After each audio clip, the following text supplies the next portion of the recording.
कस्तो हुन्छ त बेरोजगार ब्याचलर बनेको जिन्दगी। Hello everyone, welcome to my mini blog. आजको ब्लग चाहिँ त्यसै ऱ्यान्डमली नै बनाएको छु मैले।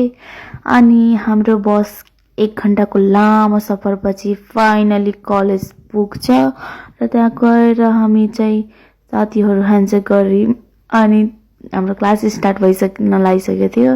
अनि त्यसपछि हाम्रो हाफ टाइममा चिया र टोस्ट खाँदै थियौँ। त्यहाँ फेरि हामीले घरैबाट लिएर आउँछौँ।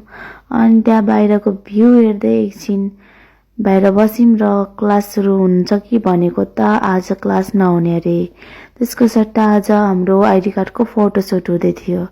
अनि त्यहाँबाट हामीले फोटोसोटो खिचेर अनि हामी एकछिन बलहरू हेऱ्यौँ। अनि त्यहाँदेखि अब क्लास त हुँदैन, हाम्रो 3टा मात्रै हुन्छ एक दिनमा। त्यसपछि हामी घरतर्फ लाग्यौँ किनकि केही कामै छैन बसेर पनि। अनि त्यहाँबाट कलेजदेखि निस्केपछि मैले साथीलाई गरे बाई अनि म पनि अटोमा चढेर धम्बोजीतर्फ लागेँ। त्यहाँ पुग्दा त कुर्दा कुर्दा मान्छेहरू आउँदैनन्। अब बिहान हुन्छ अनि कोही आउँदैनन् जस्तो। अनि त्यसपछि म पनि घरतर्फ लागेँ र अब म खाएर सुत्छु। यो मेरो आजको